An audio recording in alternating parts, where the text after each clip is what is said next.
Hi, I'm Ruth Carter, costume designer for the Black Panther. And these are notes on a scene. We're talking about the scene where the Black Panther arrives in Wakanda after rescuing Nakia. He is greeted by his mother, the Queen Ramonda, and his sister, Shuri. Queen Mother, Princess. And then we're also talking about the Warrior Falls. The storytelling element has everything to do with honoring tradition, the different areas of Africa that have such a rich history and culture. So as T'Challa enters Wakanda on the landing pad, we're greeted by the Queen Ramonda. She's wearing what I call her shoulder mantle, including the isikolo, isikolo, which is the South African married woman's hat. And when I looked at this hat, I felt like it looked like a crown, and I really wanted it to be perfectly shaped. And the only way that we could get it perfectly shaped was to have it 3D printed, along with her shoulder mantle, which is patterned from African lace. It's put into a computer, and there are algorithms that are designing these beautiful lines and this beautiful lace, and then it's 3D printed with a flexible material so she could actually get it on and get it off and wear it. It's wearable art. Thank you, Nakia. It is so good to have you back with us. And then you have Shuri, who is wearing an Adinkra symbol. This Adinkra symbol means purpose, and she certainly has a purpose in Wakanda. Did he freeze? Like an antelope in headlights.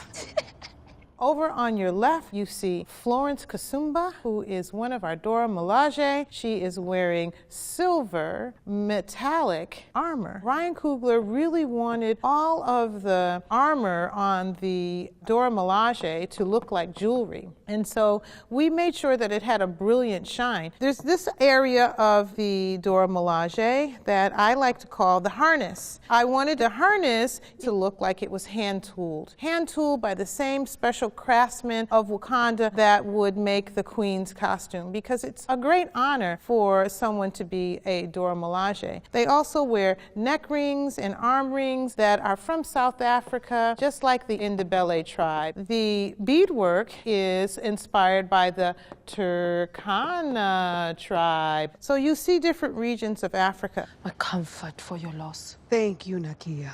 It is so good to have you back with us. Take her to the river province to prepare her for the ceremony. Yes, General.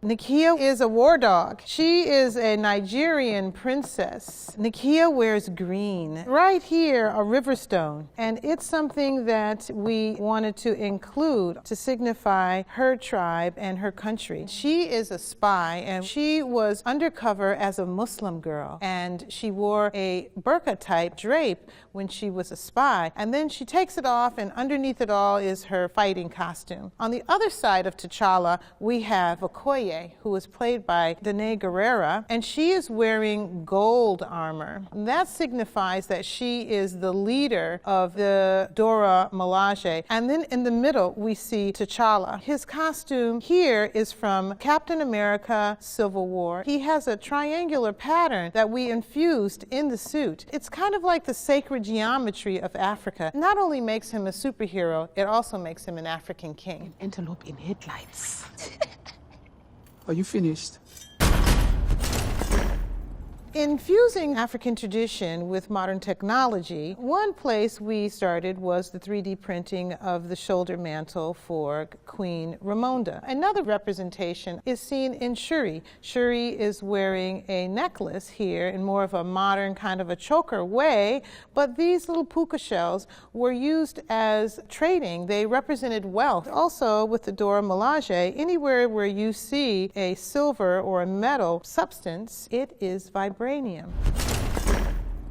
Ryan was very specific about many things. He really wanted the Warrior Falls to be magnificent. Victory in ritual combat comes by yield or death. So he said, when we look up at that mountain, it should be a feast for the eyes. He wanted to bring a tradition to the Warrior Falls because this is the one time of the year where anyone from any one of the tribes of Wakanda could challenge the king. I now offer a path to the throne. Here we are at the Warrior Falls, and we have Zuri. He is our shaman of Wakanda, and he was to represent all the tribes of Wakanda. Nigerian men wear these big open-shaped garments. You also see beading along his front tabard, and the front tabard beading was in the tradition of the Turkana tribe. Zuri's poncho is made up of tiny tubes that were sewn together, made of silk. It also drapes along his back so that when he's standing in the water, they would blow and billow and make it have this magical effect. The color, the beadwork, the modern drape makes him somewhat of a witch doctor. He has his face painted, and he is our spiritual leader in Wakanda. You see here little details on Zuri's sleeve, and they're kind of triangular shaped. This shape we used a lot in the design on the Black Panther. These in particular are from the Tuareg, as well as the color. The Tuareg used this beautiful aubergine with silver and black in their traditional dress. The merchant tribe will not challenge today. Here we have the merchant tribe elder. Her name is Dorothy, and Dorothy has these gigantic earrings on. They're beautiful in their glory. She's also wearing Ethiopian crosses down the front of her drape. She also has her turban adorned with the same Tuareg symbols. So she is our leader of the merchant tribe, which is based on all of the beauty of the Tuareg. And behind her, you see more of it. You see more of the drapes. Standing with her is her fierce warrior, and he is adorned in the same ancient African traditional style of the Tuareg tribe, having some symbols, having some crosses, as well as covering his face, as the men did. Here we have the border tribe. We have our border tribe elder, and he's wearing his Lesotho-inspired heart-shaped drape over his head, and he's also adorned in his Lesotho blanket, which we added vibranium to. The vibranium was printed on top of the Lesotho blanket so that they would have a shield-like ability, so they could fight with their blankets as if they were shields. You have Daniel Kalula here, who plays Wakabe, and he is a border tribe warrior. On his blanket, he has some of the Adinkra symbols. And here behind him, you see one of his soldiers wearing a Lesotho blanket that has the beautiful prints on it, as well as he's wearing the heart-shaped hats that they wear during the winter. The border tribe will not challenge today.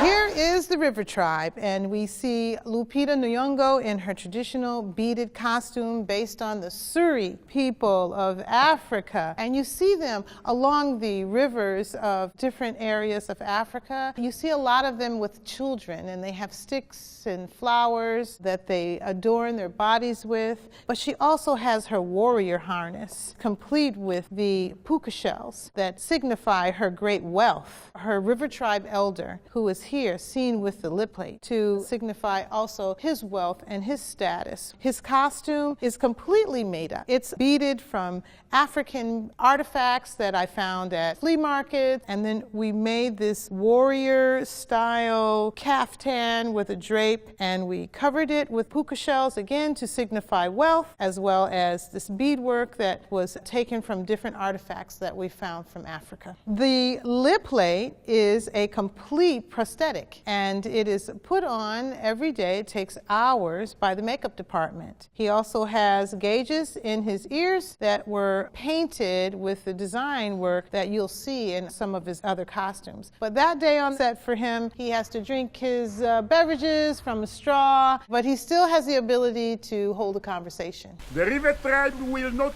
challenge today. Here you see one very important element, and that is the Kimoyo beads. Everyone in Wakanda wears Kimoyo beads because they are a source of communication. You can bring up holograms, you can talk to people right through your Kimoyo beads.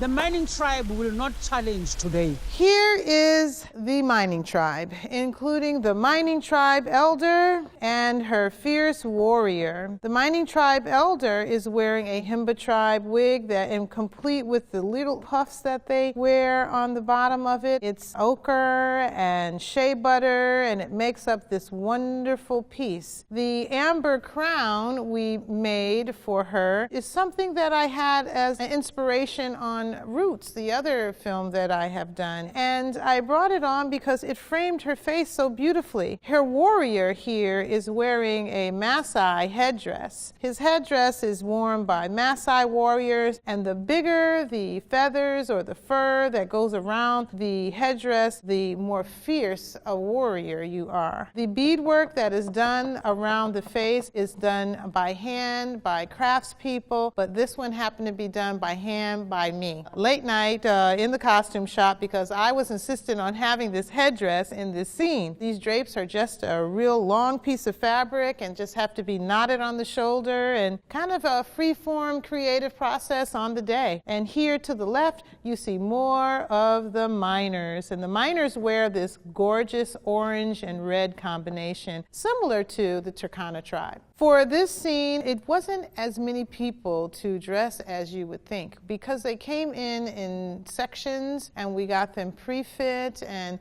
people knew what they were wearing, and as much as they could be self-sufficient, we tried. We had about 15 people that day, but for a group of 350 people, that's just not a lot. A lot of people were coming over to me and saying, can you tie that the way you did it in the fitting, or can you wrap my turban? So I had to train a lot of people on how to wrap a turban or how to tie a drape. Is there any member of a royal blood who wishes to challenge for the throne?